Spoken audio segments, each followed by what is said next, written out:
గుంట పొంగనాలు తినడానికి అమెజాన్ స్ట్రీట్ వెళ్ళినామన్నమాట. హలో గాయ్స్, ఈరోజైతే మనం అమెజాన్ స్ట్రీట్ అయితే వెళ్తున్నాం అనమాట. చూద్దాం అక్కడ ఏమేమి దొరుకుతాయి ఏంటో. కానీ మనమైతే లైట్గా స్నాక్స్ లాంటివి తిన్నాం.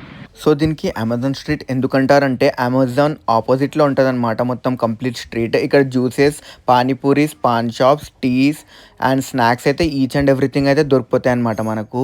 సో ఇక్కడ ఈచ్ అండ్ ఎవ్రీ వన్ వచ్చి తింటారనమాట. ఇక్కడ మొత్తం కార్పొరేట్ లైఫ్ గల్లీ అని చెప్పొచ్చు దీనికి షార్ట్కట్లో. సో మొత్తం అంటే మొత్తం కార్పొరేట్ గైస్ వచ్చేసి మొత్తం ఇక్కడైతే తింటారనమాట each and everything snacks.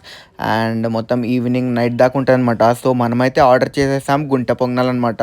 So గుంట పొంగనాలు Hyderabad famous and Telangana famous అని మా కొలీగ్ చెప్తే వెళ్ళినామన్నమాట. ఇక్కడ చట్నీ అయితే చాలా అంటే చాలా సూపర్ అంటే సూపర్ ఉందన్నమాట. సో దాని తర్వాత మనం టేస్ట్ చేసేసాం గుంట పొంగనాలు. ఫస్ట్ టైం తింటున్నాం కాబట్టి అంత అయితే మనకు నచ్చలేదు, కానీ వాళ్ళైతే చాలా నచ్చారనమాట. సో ఆపోజిట్లో టీ టైం తాగేసి మనం కంటిన్యూ ఆఫీస్కి వెళ్ళిపోతామంట. బాయ్.